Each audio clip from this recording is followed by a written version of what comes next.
Andhra Pradesh PCC chief YS Sharmila గారు. యాక్చువల్‌గా ఆమె పేరు మూర్సిపల్లి షర్మిల. కానీ ఆవిడ రాజకీయ మైలేజ్ కోసం, పొలిటికల్ మైలేజ్ కోసం ఇంకా వైఎస్ అనే పేరుని తగిలించుకొని ఆమె రాజకీయాల్లో నడుస్తూ ఉన్నారు. ఆవిడ భర్త ఇంటి పేరు మూర్సిపల్లి. కానీ ఆవిడ వైఎస్ అనే పేరు తగిలించుకొని మైలేజ్ కోసం ఆవిడ చేస్తూ ఉన్నారు. అదే విధంగా తన కొడుకుని చూపిస్తూ నా కొడుకు అవసరమైనప్పుడు రాజకీయాల్లోకి వస్తాడని చెప్పేసి ఆమె ఘంటాపథంగా చెప్పారు. అయితే వైఎస్ఆర్ నాయకులను విమర్శిస్తూ, వైఎస్ఆర్‌కి సంబంధించిన సోషల్ మీడియాగా వాళ్ళని విమర్శిస్తూ వైసీపీ కుక్కలు, వైసీపీ సైతాన్లు అంటూ ఆమె సంబోధించారు. అట్ ది సేమ్ టైమ్ నేను ఈ విషయంలో మాట్లాడాలి అనుకున్నాను గానీ కుదరలేదు నాకు.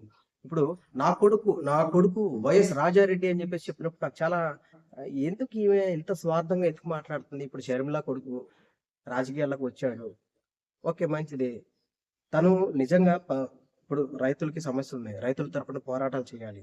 విశాఖపట్నంలో ఆ స్టీల్ ప్లాంట్ మీద చాలా మంది ఉద్యోగులందరూ కూడా పోరాటాలు చేస్తూ ఉన్నారు. ధర్నాలు చేస్తూ ఉన్నారు. ఆ! వాళ్ళ తరపున పోరాటాలు చేయటం గాని, అయి ఏమి చేయదావిడ. ఆమె ఎక్కడా కనిపించదు. ఏదో ఒకసారి ఎళ్ళిపోయి ఒక గంట ధర్నాలో కూర్చొని వస్తది. అంతేగాని గట్టిగా ప్రభుత్వాన్ని ప్రశ్నించడం గాని, అక్కడ సెంట్రల్‌లో బీజేపీ వాళ్ళని గాని, ఇక్కడ ఆంధ్రాలో ఉన్న కూటమి పెద్దల్ని గాని నిలదీయటం గాని, వాళ్ళని క్వెషన్ చేయటం గాని ఆవిడ ఎప్పుడు చేయదు.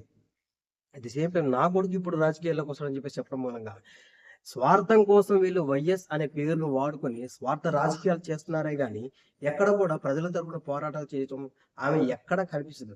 కేవలం ఆ టార్గెట్ ఒకటే, వైఎస్ జగన్మోహన్ రెడ్డిని టార్గెట్ చేయాలి, అతని నాశనం చేయాలి రాజకీయంగా. ఎందుకంటే ఆమె 2024 ఎలక్షన్స్ ముందు కాంగ్రెస్ పెద్ద ఒక సీనియర్ నాయకుడి దగ్గర ఈ ఎలక్షన్స్ లో మనం గెలిచినా గెలవకపోయినా జగన్మోహన్ రెడ్డిని మాత్రం గెలవనీయకూడదు అని చెప్పేసి ఆమె మాట్లాడిన మాట.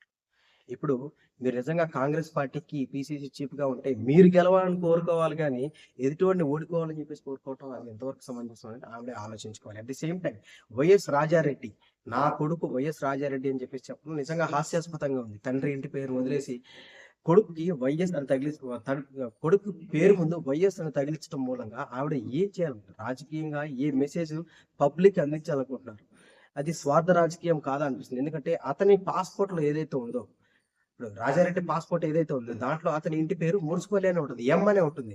ఎం రాజారెడ్డి అని ఉంటుంది. కానీ రాజకీయాల్లో మాత్రం వైఎస్ రాజారెడ్డి అని చెప్పేసి చెప్పుకోవడం ఏందంటే ప్రజల్ని మోసం చేస్తూ ఈమె రాజకీయాలు చేయాలనుకుంటుంది. ప్రజల్ని ఎలా మోసం చేస్తున్నారు? ప్రజలు మీకన్నా తెలివైనోళ్ళు. అంత అంత తెలివి తక్కువోళ్ళేం కాదు. అర్థం చేసుకోలేనంత తెలివి తక్కువోళ్ళేం కాదు.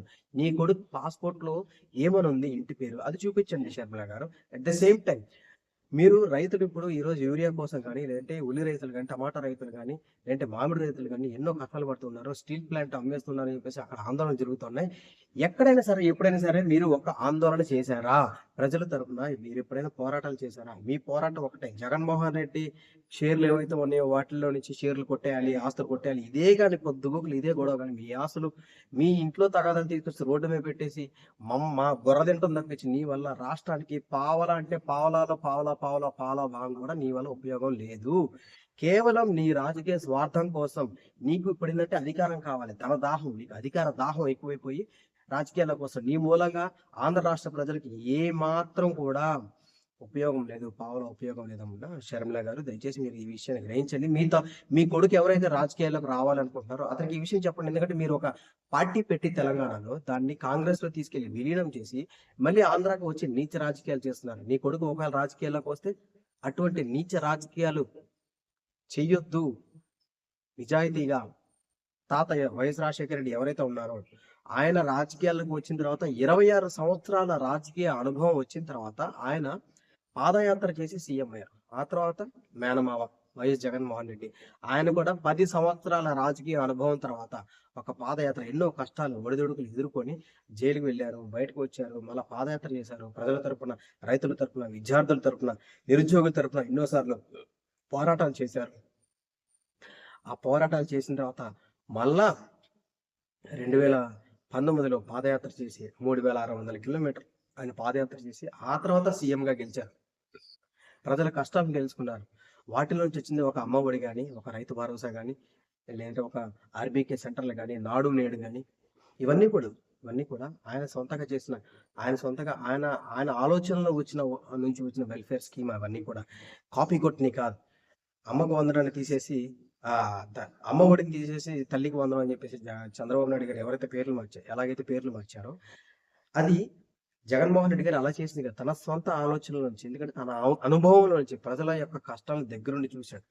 షార్ట్‌కట్‌లో మినిస్టర్ అయిపోయింది. మన ఆంధ్రాలో షార్ట్‌కట్‌లో మినిస్టర్ అయింది ఎవరో అందరికీ తెలుసు. సో, షర్మిల గారు నీ కొడుకుని గూడా షార్ట్‌కట్‌లో మినిస్టర్‌ని చేయాలి. లేదంటే మీరు ఆంధ్ర రాష్ట్రానికి ముఖ్యమంత్రి అయిపోవాలని చెప్పేసి కలలు కనొద్దండి. ఎందుకంటే కాంగ్రెస్‌కి 1% కూడా ఓట్ షేర్ లేదు. ఇంకా తీరా చూస్తే బీజేపీ కన్నా కాస్తో కోస్తో మన ఓట్లు పడినాయి గానీ, కాంగ్రెస్‌ని నమ్మే పరిస్థితి ఆంధ్రాలో ఎక్కడా లేదు. కాబట్టి మీరు ఎట్లాగో అందరికి ఓపెన్‌గా తెలిసిందే. చంద్రబాబు నాయుడు గారికి, పవన్ కళ్యాణ్ గారికి మీరు సపోర్ట్ చేస్తూ మాట్లాడుతూ ఉంటారు. వాళ్ళ తరపున మాట్లాడుతూ ఉంటారు.